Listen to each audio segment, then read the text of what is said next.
Haverá repressão, sim, e dura e implacável, mas apenas contra o crime e só contra os criminosos.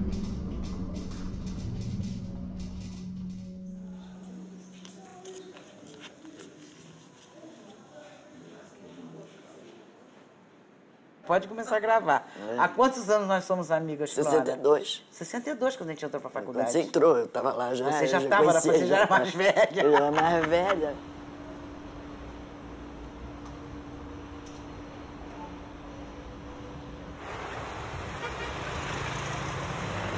A memória é importante para resgatar o passado. É porque a gente só pode resgatar o passado lembrando, né?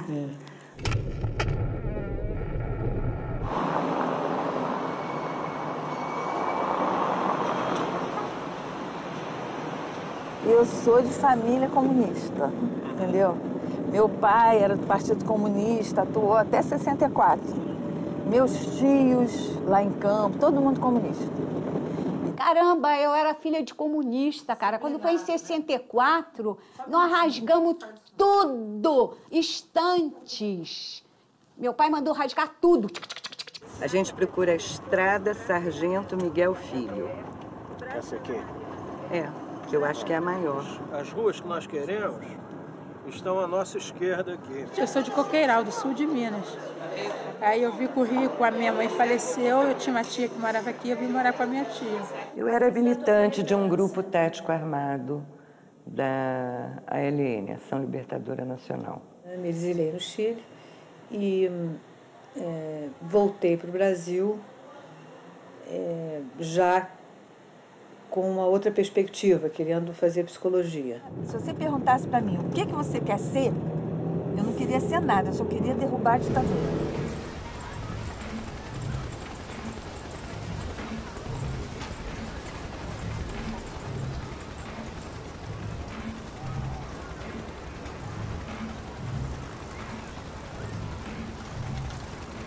Eu nasci, vivi até meus 9 anos em Parada de Lucas. Saímos de lá, né? Foi quando minha mãe se separou do meu pai e fomos morar em Benfica, né? Saindo de Benfica, viemos morar na Maré mesmo, né? Perto da garagem da Real, que pertence à Baixa de Sapateiro. E de lá viemos morar aqui. Aqui eu moro mais de 20 anos.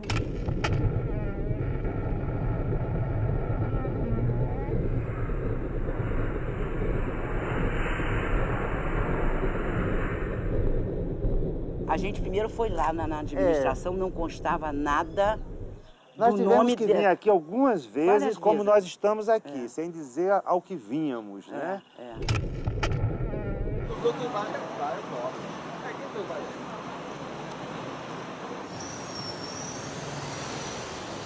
A faculdade era toda politizada. E a minha turma de história era todo mundo de esquerda. Então, quando a gente começou a fazer as primeiras reuniões e as pessoas estavam na dúvida, fizemos o seguinte, vamos chamar a turma antiga toda. Todo mundo da faculdade. Aí fizemos um grupo, começamos a telefonar.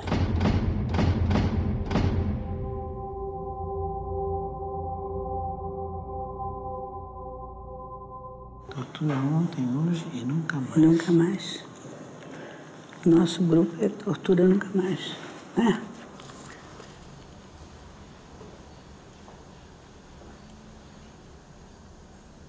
Como é que a gente começou a se articular? O governo do Estado do Rio de Janeiro, Leonel Brizola, um governo nacionalista, progressista, e de repente o secretário de Defesa Civil da época, o José Raufeld Filho, nomeia para subcomandante. Não, para comandante do Corpo de Bombeiros, o Walter Jacarandá. O Jacarandá. O coronel Walter Jacarandá, coronel bombeiro. Pois é, o Jacarandá que havia torturado uma boa parcela de presos políticos da época. Período. É o iniciozinho, é abril de 85. E aí começa uma grande repercussão. E aí juntou as pessoas e vimos o seguinte, um grupo, 4, 5 pessoas. Quer dizer, não basta fazer denúncia de que tem um torturador no cargo público. Não. A gente precisa começar a chamar pessoas e fazer uma coisa mais mas constante. A primeira reunião que a gente sentou, entendeu, nas cadeirinhas, foi essa aqui. A gente disse, com o Ralph de presente, as entidades se retiram. E nunca mais o tal do Ralph. E o Ralph nunca mais pôde entrar no conselho e sentar. Porque não é possível, quer dizer, um conselho com a respeitabilidade e a credibilidade, com pessoas da sociedade civil, como tem representantes aí, representantes do Estado, que na próxima reunião o coronel Ralph continue sentando-se ao lado para poder julgar e, quem sabe, até fazer parte da comissão que vai apurar esses crimes. De início, ficou muito em cima da questão da denúncia. De repente, a gente começou de abril, né? Abril, maio, junho, a gente fazendo reuniões, discutindo toda segunda-feira. A gente começou a perceber que havia um claro em termos de sociedade brasileira naquele momento, onde essas questões não eram faladas.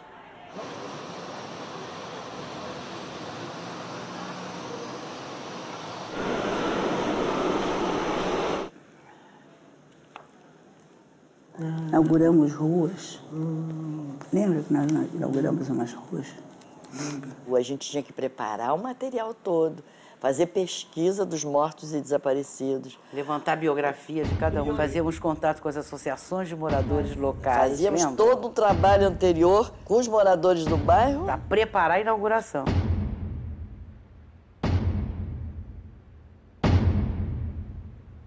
Sempre a nossa justificativa era a busca de pessoas desaparecidas. Era o seu irmão. Era que tinha vindo para o Rio. Isso, era a história que a gente usava de início. Sem nenhuma conotação política. Nós éramos assim, irmãos, estávamos exatamente. procurando um irmão desaparecido nos anos 70.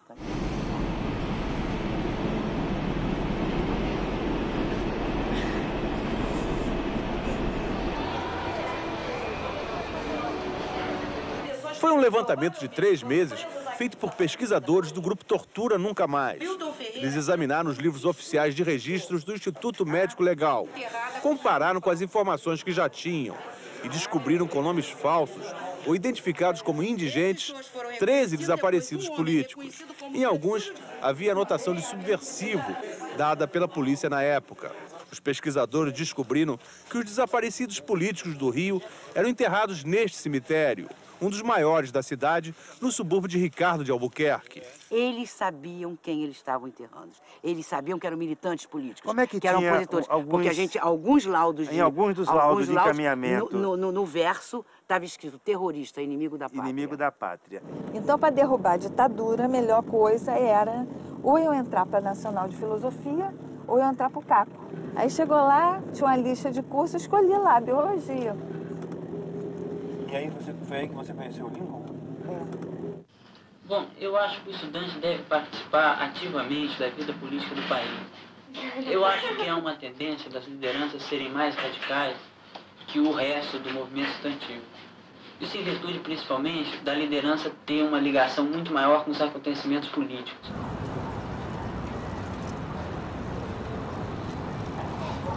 Maré, paz no mundo e na maré, paz. Fez essa aula de grafite, ele gostava muito disso, entendeu? E eu não tenho que falar que ele era um filho mal criado, não, ao contrário, era muito amoroso, muito brincalhão, não podia me ver triste, que me abraçava, me pegava no colo, né, paz na maré, pedindo paz na maré. Ele estudava onde que você falou? Ele estudou aqui no Brizolão, fez o primário no Brizolão, né, no CIEP aqui, Gustavo Capanema.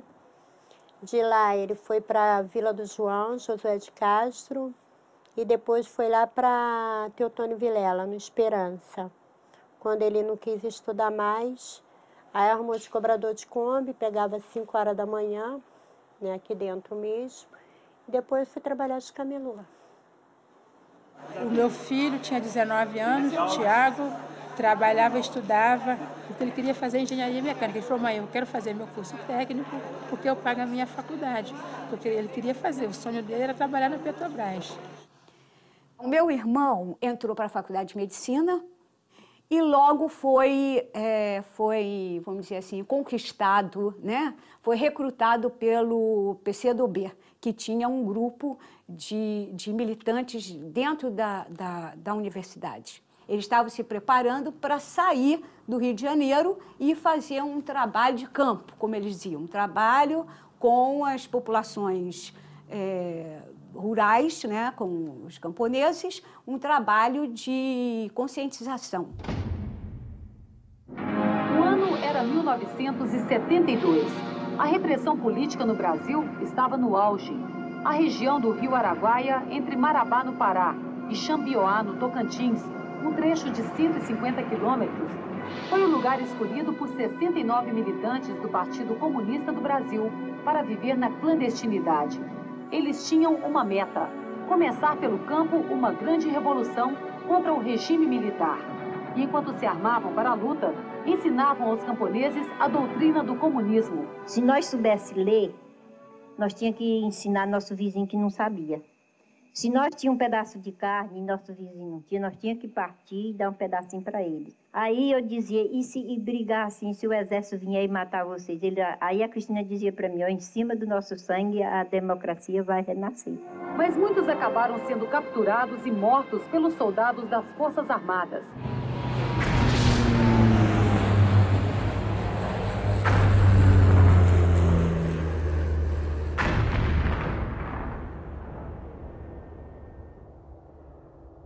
Em dezembro de 72, quando há uma incursão do Exército na região e que o partido, então, me comunica que o Exército havia invadido um destacamento na região que seria a região do Araguaia. Daí para cá, não tive mais nenhuma notícia. A ossada encontrada ontem pelos legistas argentinos foi retirada hoje da cova do cemitério de Xambioá. O legista Luiz Fondebrider recolheu cada osso cuidadosamente e embalou em caixas. Esta ossada foi a descoberta mais importante desde que foram iniciadas as escavações na região do Araguaia.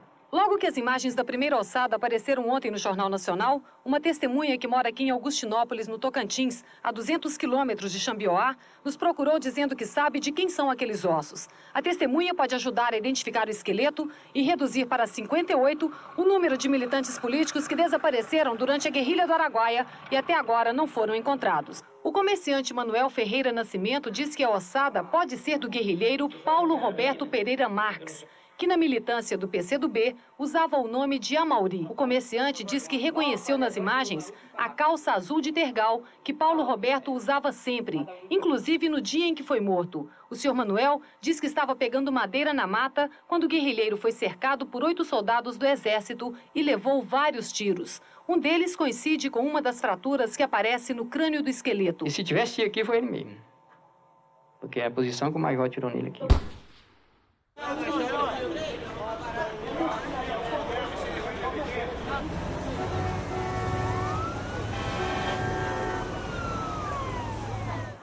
Se a gente entrar nessa, a gente sai na Praça Carlos Lamarca. Aí entra a Maurício Grabois. Então vamos tá bom? até a praça. Vamos até a pracinha. Como é o nome dessa praça, hein? Carlos Lamarca. E a senhora sabe quem Ali foi, tem uma Carlos placa, Lamarca? gente. Não sei, mais ou menos. Não tenho a mínima ideia. Não sabe? Carlos Lamarca foi um capitão do Exército que saiu do Exército, formou um grupo de guerrilha, pegou em armas e combateu o regime militar que se instalou no país em 1964 e acabou sendo pego numa emboscada. E foi morto quando estava dormindo numa sombra de uma árvore. Praça Carlos Lamarca, tá lá.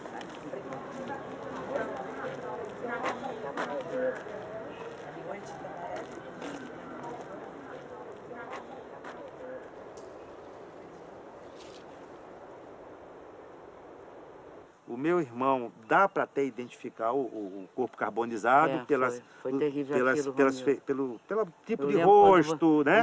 Pela compleição. Dá para identificar o Almir, que eu conheci pessoalmente, era um secundarista companheiro dele. O Vitorino eu não conheci. Os 3 estavam com carbonização completa, dentro do carro, completamente queimado o carro. E a Ranúzia estava ao lado, com o corpo preservado, ao lado de um revólver, Uma foto que já tinha sido divulgada na Veja e no JB da época. Da época. Como tendo reagido à prisão. Na verdade, os documentos que a gente conseguiu na abertura dos arquivos, tanto mais dos arquivos do DOPS, né? Foi. Mostram que eles foram presos, todos eles foram presos naquele mesmo dia. As prisões começaram na manhã do dia 27 de outubro, por coincidência, meu aniversário, né? É mesmo, Romildo? 27 de outubro, Foi um presente da ditadura brasileira. Foi no dia que eu fiz 21 anos, presente de maioridade. Cercaram a minha casa, eles pegaram a minha mãe e minha irmã, meu irmão chegou mais tarde da faculdade, também foi preso. Militante era eu, porque a minha mãe foi presa, minha irmã foi presa e torturada, meu irmão foi preso. E aí a gente vai e começa a fazer a reunião. Toda segunda-feira. E marcamos, vamos ter como referência as segundas-feiras aqui no sindicato para a gente poder dar continuidade. Num primeiro momento, algumas pessoas que inclusive foram a favor da denúncia, primeiro tinham medo, porque a gente não vivia numa democracia. Havia todo o aparato de repressão que estava aí e continuava existindo, todo montado e olhando a gente, acompanhando, tomando informações, havia o medo. Segundo, as pessoas já estavam um pouco desacreditadas e não tiveram noção do alcance do que significava a luta que a gente estava propondo. Porque lutar por tortura nunca mais, resgatar os mortos desaparecidos, resgatar nossa história, ter o objetivo de ir para a sociedade, resgatar tudo isso e denunciar e homenagear e dizer os que morreram não eram bandidos, não eram nossos heróis, foram pessoas que deram sua vida, foram de uma generosidade sem limites. Isso tudo não estava sendo dito. A primeira coisa que fazem quando você é de colocar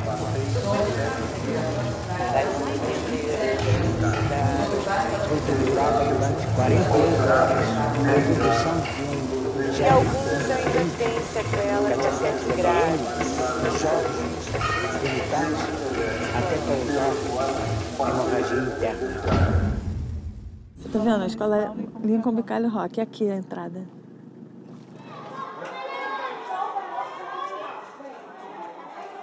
É uma passeata.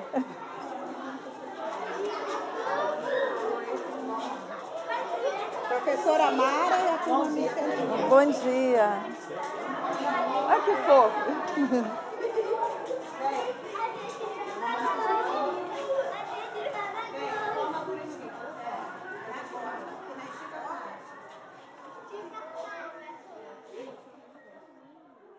Tenho certeza que as mudanças sociais vão se realizar no Brasil. Que é uma questão mesmo de evolução histórica, né? A gente não pode dar um passo atrás na história, né? A minha vida e a dele será dedicada à política. Fora dela, nada tem sentido. Ela é Lincoln, Bicalho Rock, nossa escola de valor. É com toda a emoção que cantamos essa canção. Reunidos nessa história, construímos essa nação. Lincoln, Bicalho Rock, nunca iremos te esquecer. E mesmo que o tempo passe, voltaremos pra te ver. Aquela ali deve ser Maurício Grabois. Aquela ali deve ser Maurício Grabois. Vamos ver se é essa. A rua do seu pai. Agora eu tô ficando emocionada. Vitória. Tem outra ali, Vitória. Meu pai foi deputado constituinte de 46. Meu pai entrou no Partido Comunista aos 20 anos de idade. Meu pai foi comandante-chefe da guerrilha do Araguaia e morreu em 1973 com 61 anos de idade. Né? Morreu como ele queria. morreu lutando.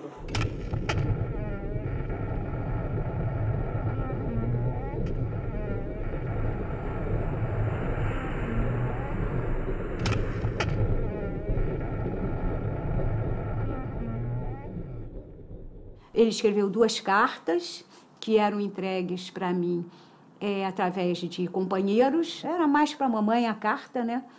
Porque ela era mais carinhosa também, o papai era mais duro. E ele foi contra terminantemente a ida dele, disse que era o tempo inteiro que era um suicídio, e ele tinha razão. E a verdade é que ele tinha razão. Então, eles saíram meio estremecidos. E aí a gente também enviava carta nesse mesmo esquema, né? Meu pai escreveu, o que eu acho que foi assim,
Eu me lembro do dia que foi eu isso? 89. 89. O Moraes chegou indignado. Foi. Disse, gente, 31 de março, esses bandidos com a medalha do pacificador premiando torturadores. Ela não dói. Nós temos que criar nossa medalha. Sônia foi assassinada aos 27 anos sob bárbaras torturas, juntamente com Antônio Carlos Lama. Foi torturada durante 48 horas. Com a introdução de um objeto condutente, cacetete DPM, nos órgãos genitais, até causar hemorragia interna.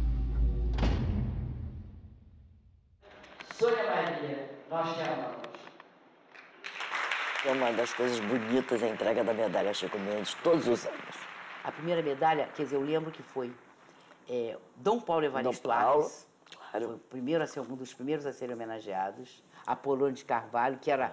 Apolônio, inclusive, ele foi homenageado e ia em todas as medalhas, né? Porque a gente chamava Apolônio para dar as medalhas também, né?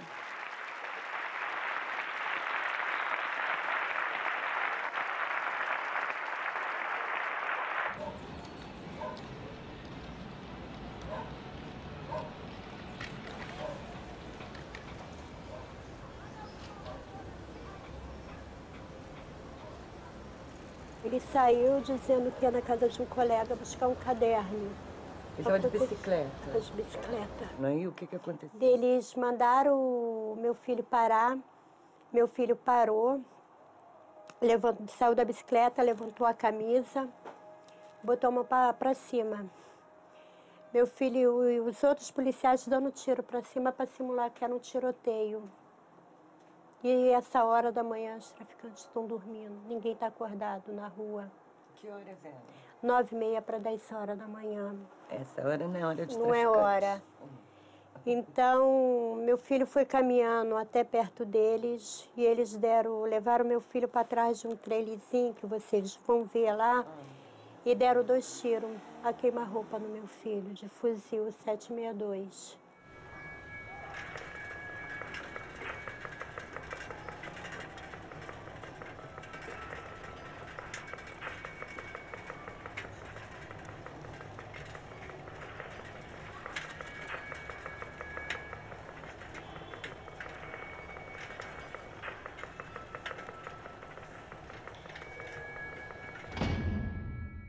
Eu faço parte do Posso Me Identificar.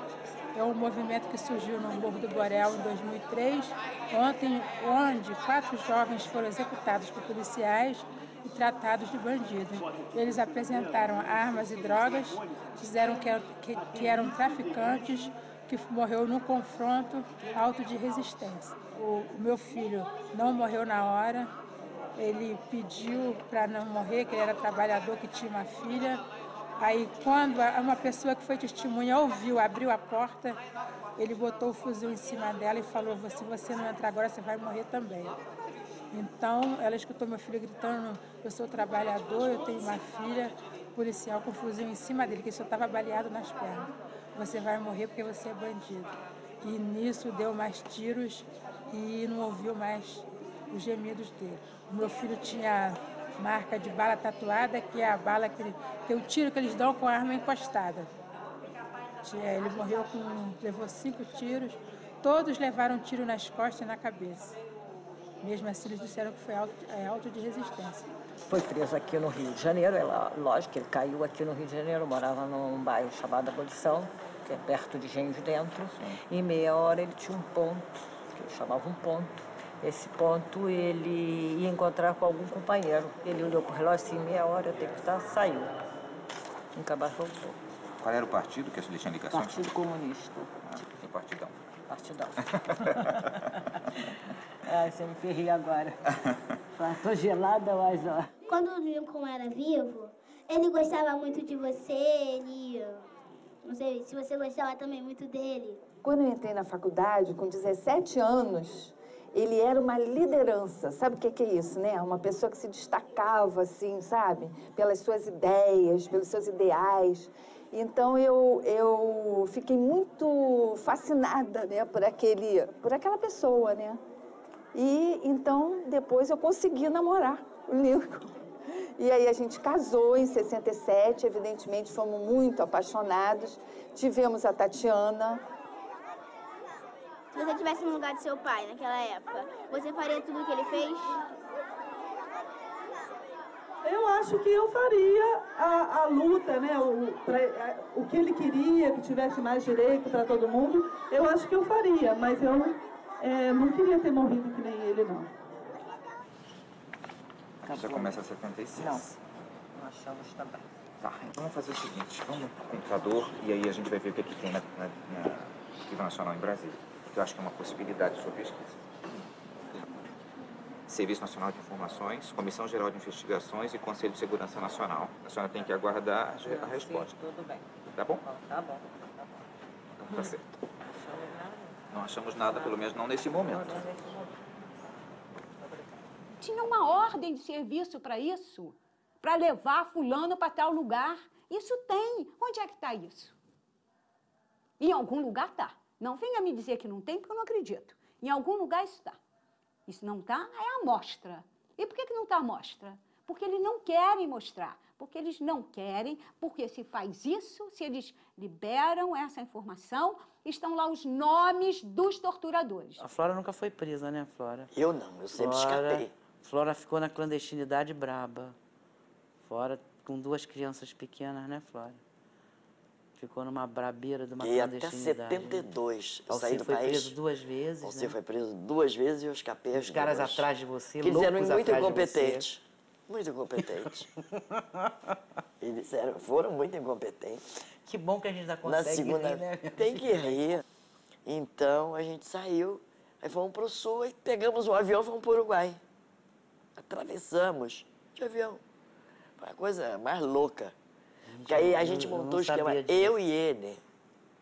Montamos um esquema, saímos só nós 2, sem filho, né? As crianças ficaram. Eu fui presa no período mais brabo da ditadura do governo Médici, 1970. Agosto de 1970. Aliás, nesse período, nós estamos em setembro, eu estava presa.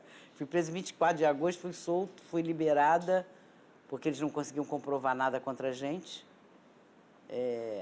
Porque eu não era do Partido Comunista, não era do MR8. Né? Eles estavam me acusando de ter participado do sequestro do embaixador norte-americano, apenas tinha dado uma infraestrutura, uma pequena infraestrutura que o Gabeira e alguns outros companheiros ficaram lá em casa, né? Foi o documento que eles encontraram lá em casa, com a denúncia que fizeram, a tal denúncia anônima, encontraram tal documento, que era um documento que ficamos 2 dias no DOPS, ninguém sabia dizer de onde era, a gente dizia, não sei. E foram pro DOI-CODE. Aí fomos pro DOI, ali é que a cobra fumou, né? A primeira coisa que faziam quando você era presa é te colocar nua. Eu fui abusada sexualmente, como a maioria das mulheres foi. E poucas realmente revelam isso. Eu fiz 2 cirurgias enquanto estava presa, porque eu perdi um rim. Eu perdi o esquerdo, né? Tem uma aqui de 20 e uma de 10. As outras são pequenininhas. Isso aqui que me deram choque, que ficou inflamado. Eu acho que a principal é de cabeça mesmo. Acho que é a tentativa de te destruir como pessoa, destruir mesmo. E vários foram destruídos. Vários enlouqueceram, outros se suicidaram, muitos foram assassinados mesmo. E alguns ainda têm sequelas bastante graves, não só do ponto de vista físico, mas psicológico, né? O grupo faz um belo trabalho em cima disso. Saiu até no jornal, né? Foi feita até uma matéria, ó, torturados rompem o silêncio com terapia contra a violência. O nosso trabalho é justamente criar condições para que as pessoas possam quebrar esse silenciamento. Não é? De que maneira? O dispositivo grupal é um dispositivo por excelência, porque ali estão seres humanos com vivências variadas, experiências variadas, que, ao falarem sobre suas experiências, eles podem criar não só uma interlocução que é necessária, como também experimentar outros modos de percepção e de sentimentos e de existências, de produção de novas subjetividades, de outros olhares sobre as suas experiências. E compartilhar essas experiências também permite sair desse isolamento que muitos de nós fomos submetidos. As pessoas que vinham tendo essas experiências nas suas vidas viviam isso de forma muito particular.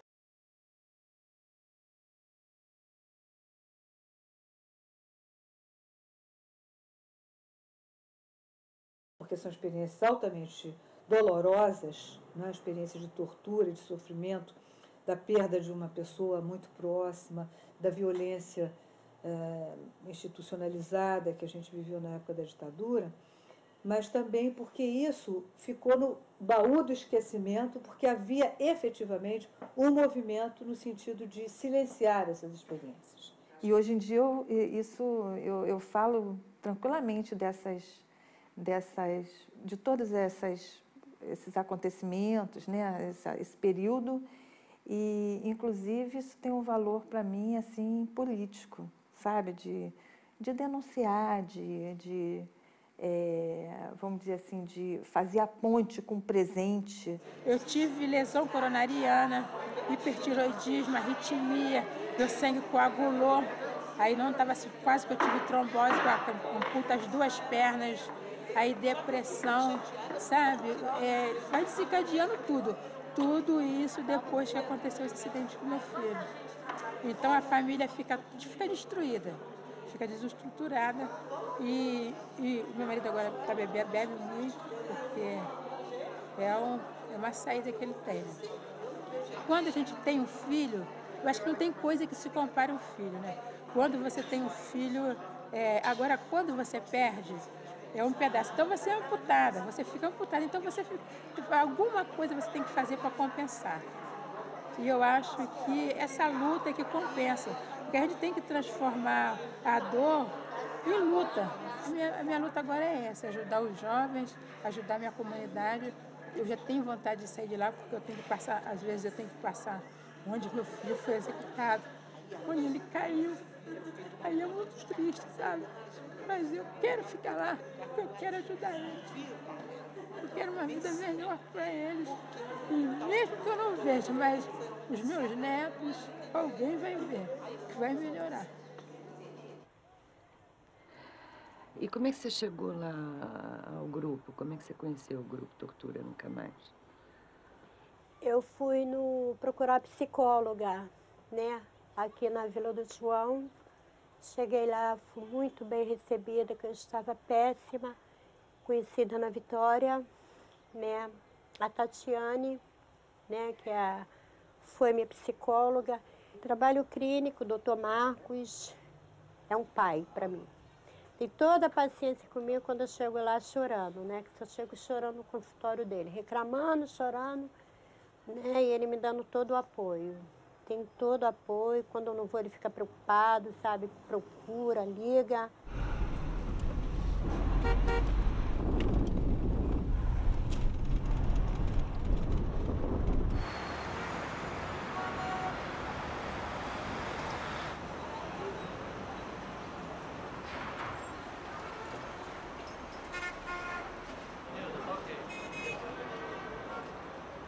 Vamos lá na Marcos Nonato Fonseca.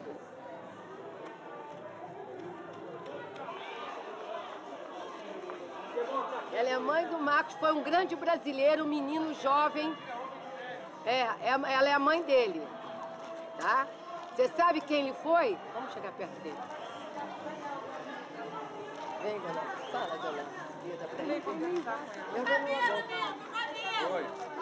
Fica até emocionado. Um garoto que é estudante, saiu de casa com 16 anos, se envolveu com a política e acabou morto em São Paulo. E ganhou essa rua com o nome dele. E o Marcos foi assassinado com 19 anos dentro do quartel da Polícia de São Paulo, Polícia Militar. Foi morto lá, foi preso num restaurante com mais 3 amigos. Henrique, qual é o nome daquela rua ali? Preferia não lembrar, preferia não ter que lembrar. Preferia ter meu filho. Infelizmente é a vida, né? Então você E você tem endereço assim escrito em algum lugar? Rua Marco Nonato Fonseca? Como assim? Você Uma tem conta de luz, uma conta, tem? Mostraria? Tem alguma coisa assim à mão? Como é seu nome? Denise. Então, o número da Rua Marco Nonato.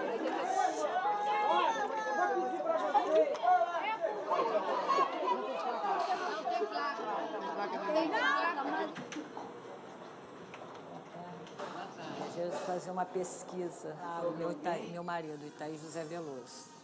Mas ele não morreu exatamente. Não, ele não foi morto, ele é desaparecido político. Morto a gente tem um corpo, eu não peguei, não tenho um corpo dele. Pode botar ele desaparecido político. Foi preso e desapareceu. Como a senhora reagiu ao saber que Lincoln morreu? Saiu no jornal, nas primeiras páginas do jornal, que um terrorista tinha sido morto em combate, né? Vamos dizer assim, em embate com as forças de repressão. E, na verdade, não foi nada disso que aconteceu.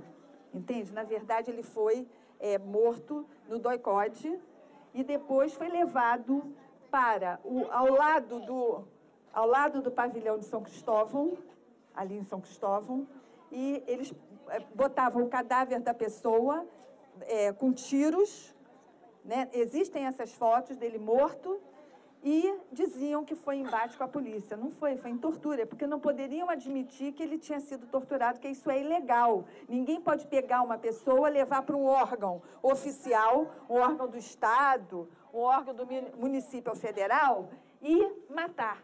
Isso é ilegal, isso que existe hoje em dia. Porque isso que aconteceu com Lincoln existe hoje em dia também. Está acontecendo demais.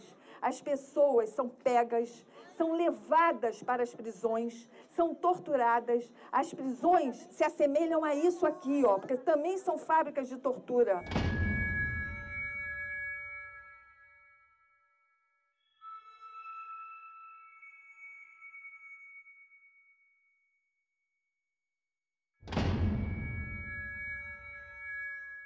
Isso daqui são as fotos,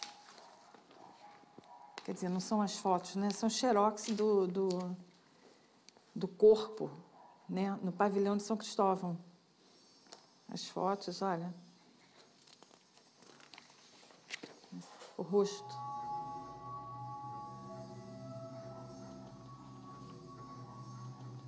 Eu vou encaminhar, então, ao pesquisador, para ele ver se encontra.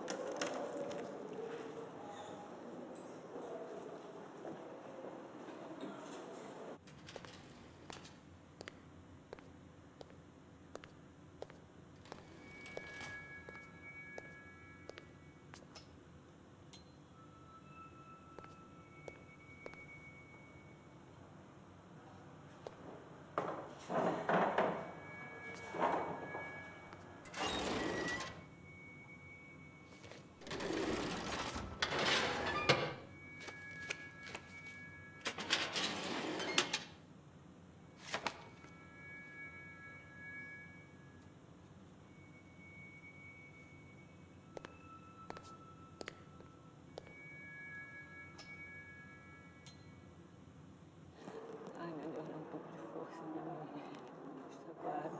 Deixa.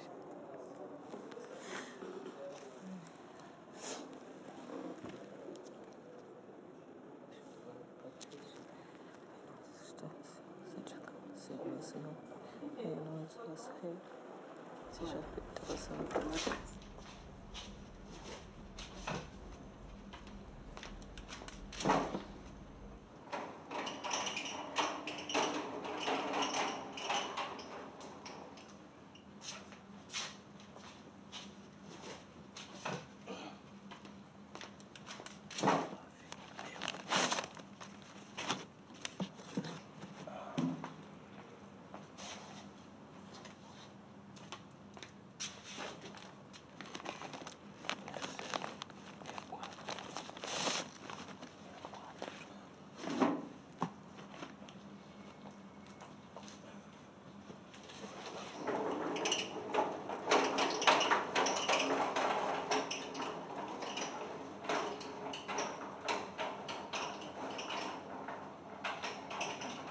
Bastante coisa até.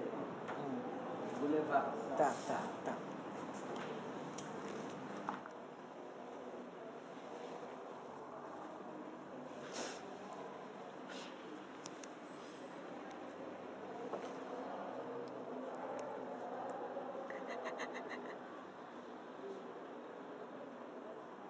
Acho que a gente entrou no IML numa sexta-feira à noite. Eu liguei para meus pais e minha mãe acabou vindo a falecer naquele mesmo final de semana de um AVC inexplicável. Verdade. Era uma pessoa Verdade. saudável. Verdade. Eu acho que a emoção... que mamãe era... Papai não, papai era comuna antigo, né? Sindicalista, materialista, meio stalinista até hoje, né? Mamãe não, mamãe era uma pessoa muito, como eu diria, religiosa, aquela coisa toda. E eu acho que no fundo, minha mãe, ela, apesar de todas as evidências que nós tínhamos, De que o Ramiro estava eu acho morto que ela mesmo. no fundo ela guardava Que ele uma pudesse esperança secreta, totalmente não tinha base real nenhuma dela ter essa esperança. Mas ela guardava uma esperança de que o filho tivesse vivo. Pudesse estar vivo. É. Como todas as mães. Aquele negócio de não ver o corpo, né? Como todas as mães. Né? Parece que é um negócio muito de mãe esse negócio, né? De não ver, de enterrar, de ver o corpo. É aquela coisa que é a invenção da figura do desaparecido político que foi feito pela ditadura brasileira, exportada pelas demais ditaduras latino-americanas. Isso é de uma perversidade atroz, né, Romildo? A gente que lida, você é familiar, eu que não sou familiar, sou ex-presa, mas que lido com os familiares, é uma coisa de uma perversidade, né? Porque você continua torturando o cara até a morte, o familiar. Para esse engenheiro carioca, foi o dia mais esperado das últimas 3 décadas. Desde 71, Gilberto Molina procura pelo corpo do irmão, o ex-guerrilheiro Flávio Molina, morto sob tortura nas prisões do antigo DOI-CODE e enterrado com um nome falso. Quase 20 anos depois, a abertura do maior cemitério clandestino já descoberto no país, a Vala de Perus, representou uma esperança para a família. Na época, 2 desaparecidos políticos chegaram a ser identificados, mas a investigação das outras 1.048 ossadas parecia sem fim.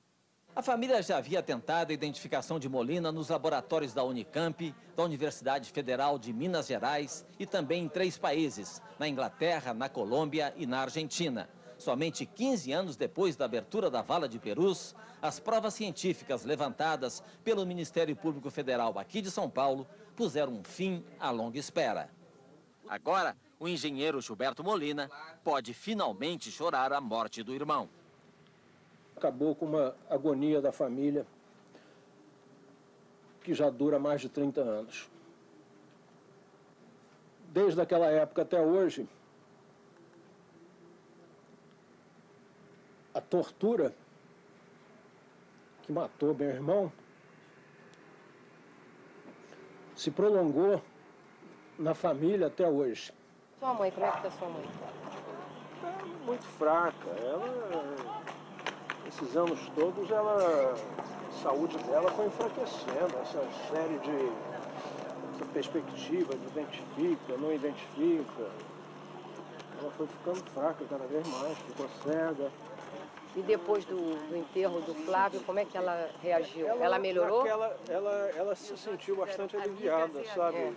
Depois de 34 anos aguardando a identificação do Flávio.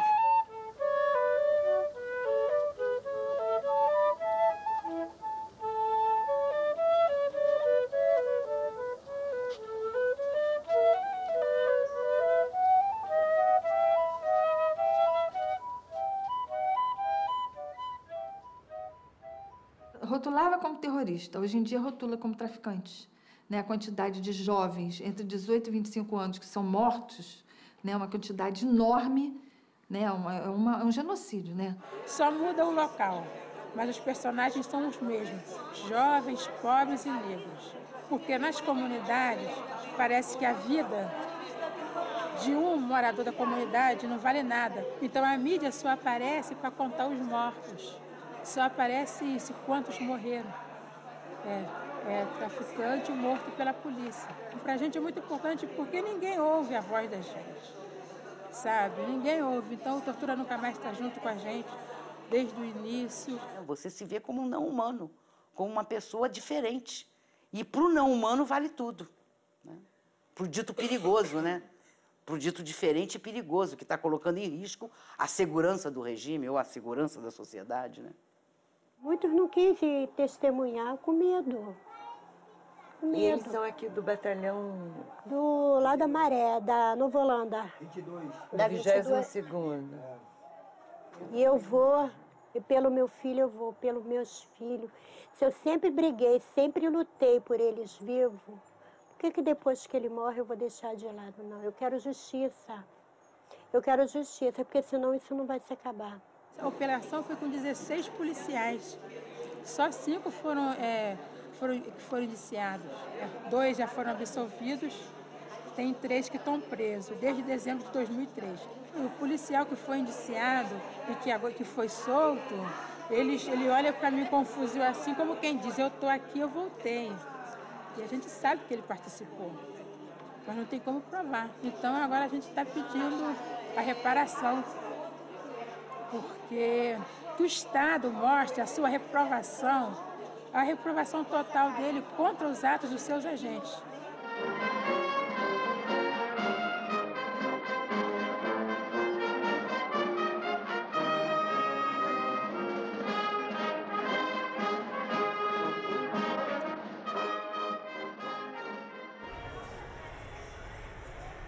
Na primeira instância nós perdemos. E agora nós ganhamos em segunda instância e vai ter a terceira. Não foi a força, o exército que foi processado, foi o torturador que foi processado. Então ele vai ter que pagar do próprio bolso. E não adianta eu estar lutando aqui fora, eu, meu marido e outros pais estarem lutando, porque tem que vir de dentro para fora.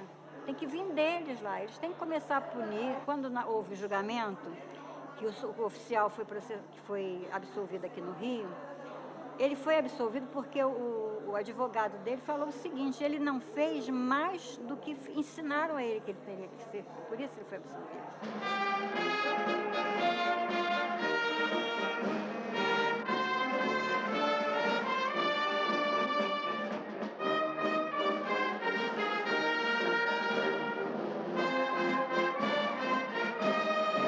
Essa é a relação de todos os militares brasileiros que fizeram a Escola das Américas desde 1954 até hoje. O grupo Tortura Nunca Mais comparou os nomes da lista com a relação dos militares denunciados pela Arquidiocese de São Paulo, no documento Projeto Brasil Nunca Mais, um levantamento sobre a repressão e a tortura nos anos 60 e 70.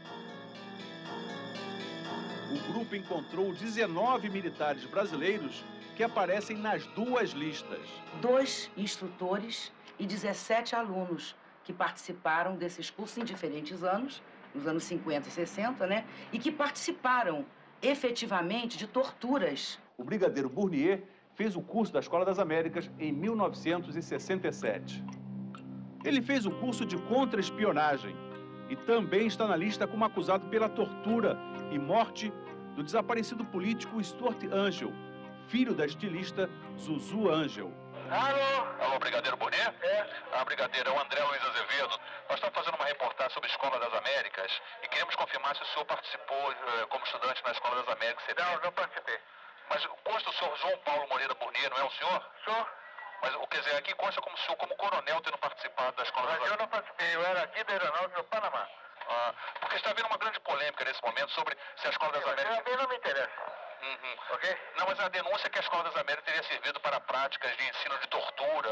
O senhor, como bandido militar, poderia ter acompanhado isso, não é? Eu não acompanhei, não. O senhor tem conhecimento que a Escola das Américas teria servido... Por favor, eu não desejo nenhuma declaração. Sim, mas essa... Boa noite ao senhor. De todos os militares procurados, o único que concordou em gravar uma entrevista foi o general Hélio Ibiapina, atual presidente do Clube Militar. O general também está na lista do grupo Tortura Nunca Mais. Ele foi da turma da Escola das Américas de 1966. Ele se formou em espionagem militar. O senhor, por exemplo, fez curso de informação e contra-informação.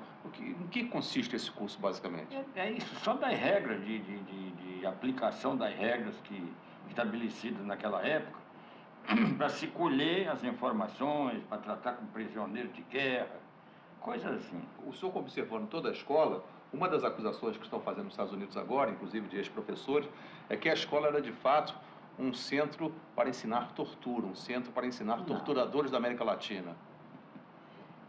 Isso eu não posso dizer, porque a minha possibilidade de observação não chegava Até esse ponto, se existia lá, eu não vi, né? O Major Blair, que foi professor da escola até 1993, confirma. É um fato inegável. Há mais de 30 anos, a escola treina torturadores. É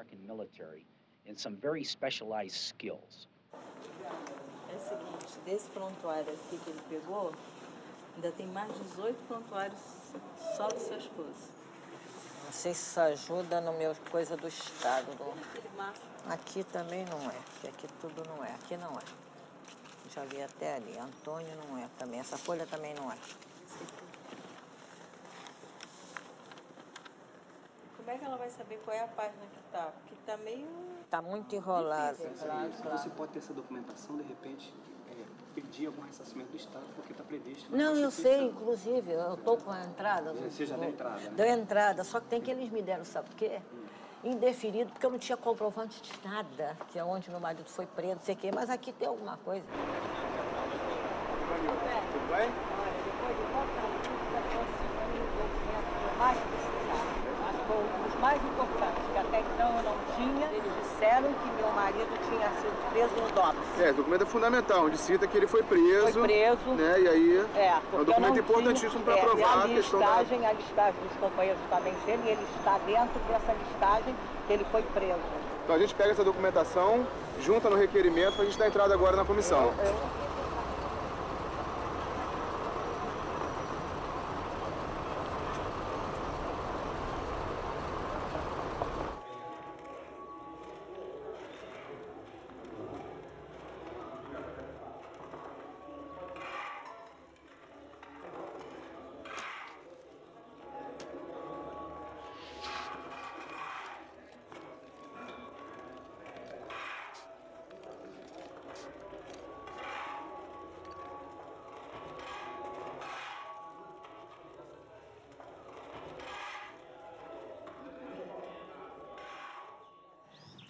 Getúlio era um cara altamente capacitado, né? O Getúlio, pela história que eu sei dele, tinha curso de treinamento em Cuba. Era um quadro político importante do PCBR, era uma figura importante, né? Era um cara... Getúlio era operário, né? Ele era da Baixada, acho que de Caxias, né? Isso mesmo, Mas tem um loteamento lá em Caxias com o nome dele, né? Aí então, nós temos o Valdir Salles Saboia. Valdir Salles Saboia. Que era um soldado da PM do estado da Guanabara na época, né, que tinha caído na clandestinidade. A Maria de Lourdes Vanderlei, que era mulher do Paulo Pontes, preso político pelo PCBR em Salvador. Que foi morta também junto com o Valdir Salles Saboia, lá em Bento Ribeiro, salvo engano. Arrombaram a casa e... Eles criaram também uma coisa de enfrentamento, mas as fotos que a gente tem mostram claramente que umas marcas de tortura, inclusive, na Lourdinha. Na Lourdinha. A Lourdinha está com marca de tortura, verdade. Né? E, além deles, nós temos dois nordestinos, que é o José Silton Pinheiro, do Rio Grande do Norte, secundarista. José Silton Pinheiro. E o Bartolomeu, que eu não estou lembrado... José Bartolomeu de Souza. José Bartolomeu de Souza. Que era de Pernambuco, secundarista também. Isso. Pelo PCBR, em 73, em outubro, tem a Ranúzia Alves Rodrigues. Que era uma enfermeira. Que era uma enfermeira. Tem o Vitorino Alves Moitinho, que era um capixaba. Tinha o... Almir Custódio de Lima, que era um secundarista o estudante. Já era companheiro do meu irmão nas lutas estudantis de Recife, era um estudante secundarista. E meu irmão, Ramírez Maranhão do Vale, que caiu na clandestinidade em 69. Ainda enquanto secundarista. Então, fora esse pessoal do PCBR... Esses são 9. Aí nós 9. temos o Mário de Souza Prata, que era um estudante de engenharia da UFRJ. Qual era o partido? Do MR8, Movimento Revolucionário 8 de Outubro. Depois temos aquele Wilton Ferreira, da VAR. Era o mecânico. Era o mecânico, gráfico. Na grande queda da VAR, lá na Zona Norte. Isso.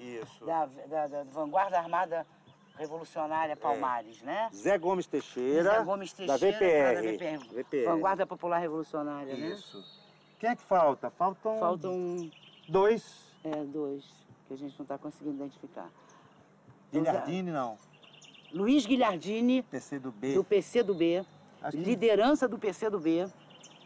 era já de idade, era uma pessoa já, e era do Comitê Central do PCdoB, Luiz Guilhardini. Isso mesmo. A mulher foi presa, o filho menor foi preso quando ele foi morto. O menino, inclusive, foi torturado na frente da mãe. Merival tá aqui, é o que faltava. Pronto. Gente, é o que faltava. Merival Araújo. Era um estudante da LN. Foi torturado. Falta pedaços. Exatamente. Isso, ele tá aqui. Merival Araújo, fechamos os 14. A nossa memória não tá tão ruim assim, não. Tão velhos assim. Não tão isso fecha aqui, a vala de Ricardo Albuquerque. A vala clandestina. Fecha, né, Romildo? Santa Casa não gosta. Não fecha a vela, mas é clandestina, não consta em lugar nenhum. Fecha 3 pontinhos, porque é possível que ainda hajam outros militantes enterrados aqui. Que nós não conseguimos, que a gente não conseguiu identificar.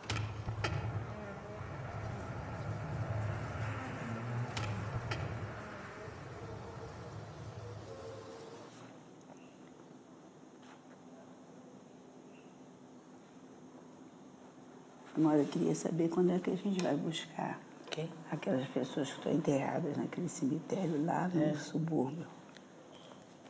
Aqueles foram os primeiros. Vocês vão combinar de buscar? Ué, tem que buscar, tem que fazer uma sepultura para eles. Eles não têm. E vocês vão combinar? Não sei, eu acho que tem que fazer. A gente tem que fazer isso um dia, né? Fazer logo, né? Fazer logo.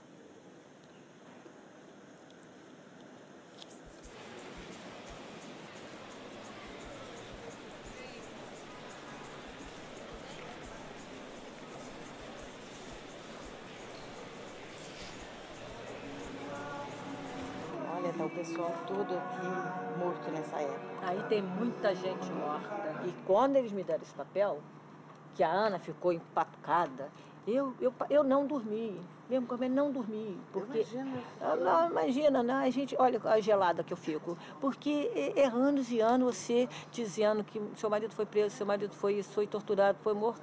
Onde? Quem fez? Pô. Bom dia a todos. Nós iniciamos mais uma sessão ordinária da Comissão Especial de Reparação a ex-presos políticos.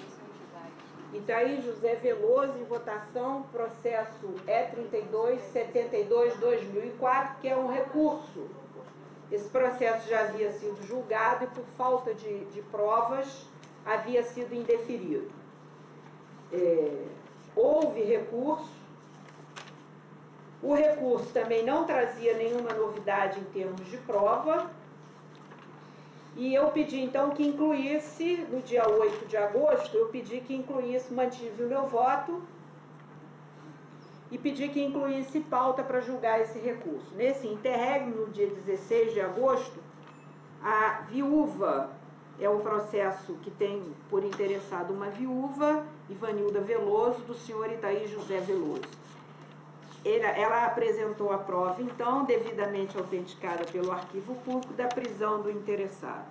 Submeto o presente processo à comissão, não me opondo à concessão da reparação, já que há provas da prisão em órgão do Estado. Assim sendo, com o registro acima, submeto o presente processo aos meus pares para a decisão do recurso. Doutora Elizabeth. Eu voto pelo deferimento. Doutor Sidney. Com a relatora. Doutor Francisco Capelo. Com a relatora. Então a votação acolhe o recurso, meu voto também pelo deferimento do recurso do processo 0072. Eu sou chegadinha a pedir meus santos. Eu sou muito devota de Santo Antônio. Aí eu cheguei alguns dias e disse assim, seja o que Deus quiser. E o Itair tem um retrato dele lá no meu quarto. Tem a placa, tem tudo. Aí eu olhei, tenho sonhado, isso aí. Itaí, eu vou lá para o julgamento. Seja o que Deus quiser. Onde você estiver, a sua força, você vai me ajudar. Toma conta. É um alívio. Felicidade eu teria que ter meu marido aqui. Isso é que era felicidade, entendeu? Agora, não é uma ganha de 20 mil reais que faz feliz. Sim, é uma justiça. Eu acho. Deveria ser uma justiça, porque eu fui à luta. Que o mais importante nesses processos aqui é que isso vai ficar registrado para a história. Nunca mais.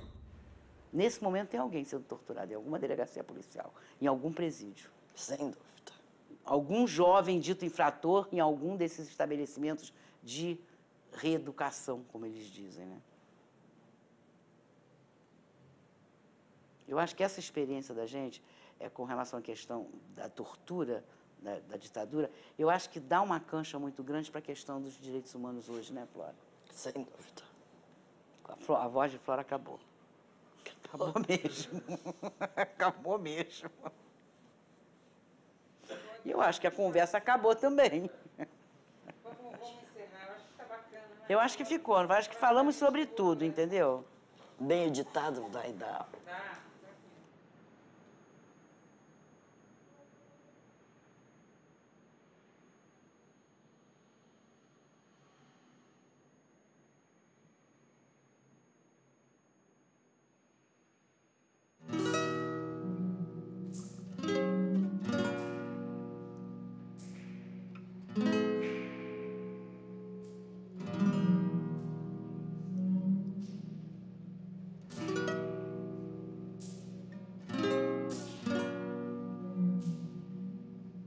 Thank you.